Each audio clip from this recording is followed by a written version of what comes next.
Pyhäkoski, osa 4. Joen pohjassa on semmoisia valtavia katedraalimaisia betoniholveja, jotka nousee sieltä niin kuin aivan joen pohjasta sinne maanpinnalle. Niiden läpi menee semmoiset valtavan pitkät portaat, jotka siis menee niiden kaikkien näiden tilojen läpi. Niin ne siis kutsuu niitä portaita ne voimalaitoksen työntekijät Jaakobin portaiksi. Raamatullinen termi näille portaat, joita pitkin enkelit kulkee ylös ja alas.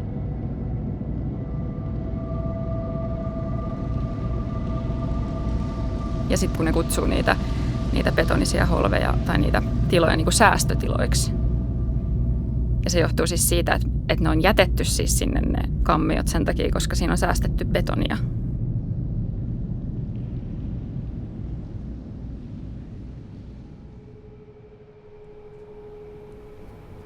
Hissi on varsin matala, kädellä ylettää helposti kattoon. Ja sitten täälläkin seinällä on metallitikkaat. Ilmeisesti tästä pääsisi luukusta hissin katolle, jos olisi tarvetta. Seinällä on punainen puhelin. Pääseekään sitä soittamaan minnekään? Valvomoon. Ei soiteta valvomoon. Tämä puhelin takaisin. Veräjä avautuu ja astumme ovesta käytävään. Olemme kerroksessa 11.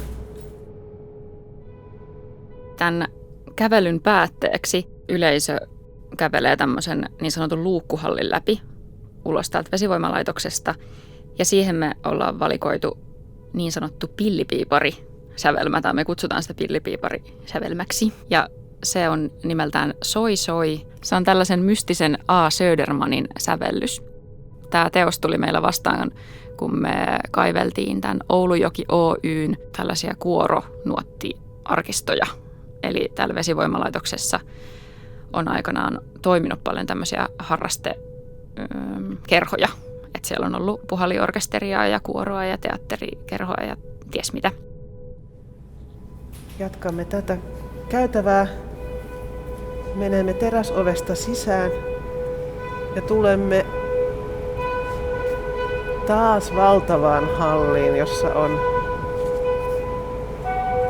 suuria luukkuja. Ovi sulkeutuu hiljaa. Ovi sulkeutuu perässämme. Korkea, pitkänomainen rakennus. Korkeat ikkunat. Oikealla puolella, vasemmalla puolella luukkuja. Valtavia, hieman kaltevassa olevia luukkuja.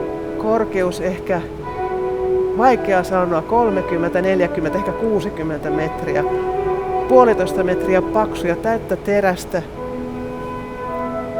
Eli näillä luukuilla suljetaan veden virtaus ilmeisesti, jos on jokin hätätilanne, että koneistoa ei saada pysäytettyä, niin silloin on vain pysäytettävä veden tulo ja se tehdään näillä valtavilla luukuilla. Niiden pinta on pölyssä, ilmeisesti ruostepölyä. Täällä saksofonistit soittavat näiden valtavien luukkujen väleissä. Heillä on yllään ohuesta muovista, kuplamuovista tehtyjä päähineitä ja liehuvia asuja, jossa on hopeaa ja heijastin kangasta. Ja tässä saksofonistilla on kalaverkkoa harteillaan. Jatkamme matkaa. Kuljemme ikään kuin sillalla, ikään kuin ylikulkusilta, jonka tosiaan vasemmalla puolella on valtavat luukut. Oikealla puolella, jos tästä uskaltaa kurkistaa alas, siellä virtaa vesi. Tumma vesi. Ja oikealla puolella korkeat, kapeat ikkunat, joista tulee luonnonvaloa sisään. Tässä tilassa ei ole mitään keinovalaistusta ollenkaan. Ja kuljemme eteenpäin pitkää käytävää pitkin. Ja meidän oppaamme seisoo jo tuolla odottamassa rautaoven luona.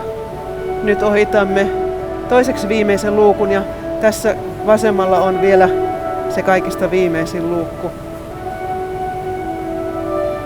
Sen leveys on ehkä noin 8 metriä.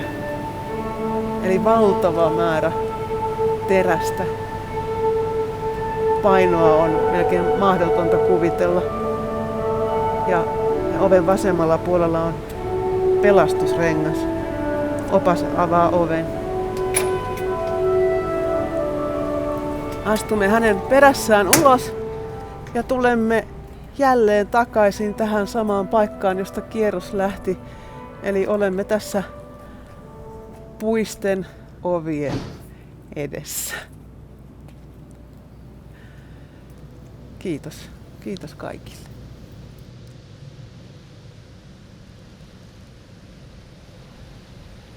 Kun siellä on niitä kammioita, on 6 kammiota ja saksofonistit, me ollaan semmoisia niin kuin jokihenkiä tai olioita tai jotain menneisyyden muistajia, niin näitä Jaakovin portaita reunustaa 6 valtavaa kammiota, jossa saksofonistit eli jonkinlaiset jokioliot soittaa saksofoneja ja ne on sijoittautuneina eri kammioihin. Eli tämä on tämmöinen niin kuin tilallisesti hajautettu sävellys siinä mielessä, että se kuulija kokee sen. Näissä on vähän niin kuin semmoiset tietynlaiset staattiset tilanteet jokaisessa kammiossa ja sitten kuitenkin näistä kammioista kuuluu ääntä toisiin kammioihin. Niin se ajatus on, että se sävellys syntyy sen kävelyn aikana. Tai kuulijalle syntyy tämä kuulokuva kokonaisuudesta sen kävelyn aikana. Eli oikeastaan tietyllä tavalla tässä ei ole niin paljon harjoiteltavaa yhteissoitannollisesti, koska meillä on myös semmoinen niin kuin aleatorinen ajatus siinä, että se sävellys ei ole mikään tietty, tarkkaan kirjoitettu, notatoitu asia, vaan on tiettyjä ohjeita ja tiettyjä säveliä, asteikkoja.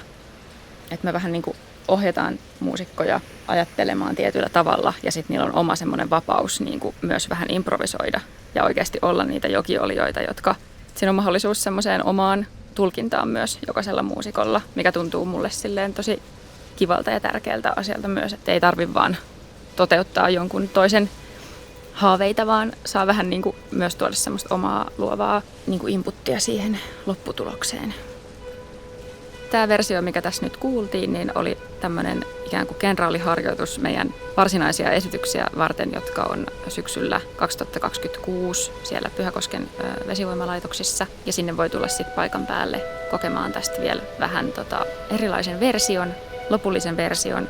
Ja nämä esitykset on osa Oulu 2026 Euroopan kulttuuripääkaupunkivuoden juhlisuuksia. Tärkeää on, että kaikki pysyy niin kuin kartalla ja tietää, missä tapahtuu, mitä tapahtuu ja tavallaan kaikki pääsee sisälle siihen teoksen maailmaan. Että sillä tavalla niin kuin meillä on kaikki taiteilijat tässä, jotka on mukana, niin on monipuolisia lahjakkaita tekijöitä.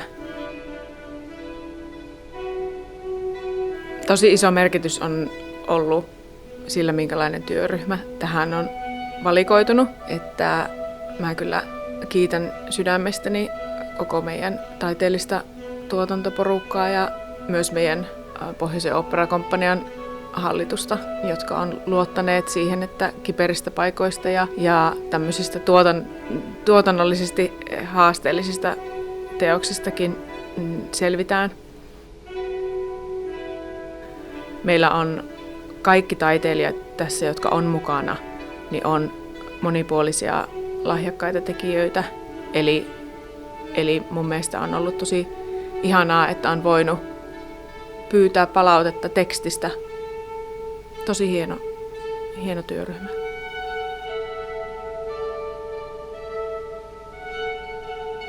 Tietenkin taiteellisena johtajana on jonkinlainen ajatus ja täytyykin olla jonkinlainen ajatus siitä lopputuloksesta, että mitä minä tällä teoksella haluan sanoa. Mutta sitten mä oon hyvin vahvasti myös sitä mieltä, että Sen jälkeen, kun teos on valmis, niin se on vapaa.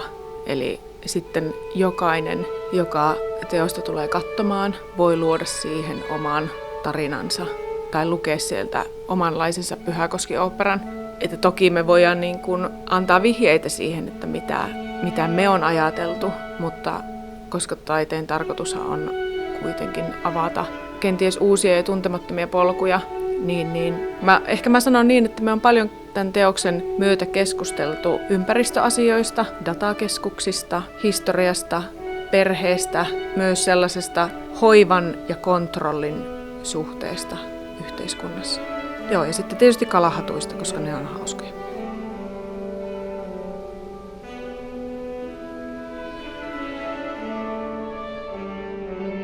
Kiitos yhteisestä matkasta Pyhäkosken voimalaitokseen ja joen pohjaan.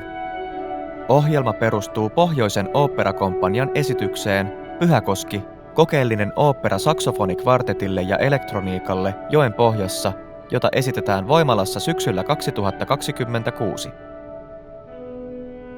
Taiteellinen tuottaja Jenni Kinnunen. Sävellys ja saksofoni Anna-Sofia Anttonen.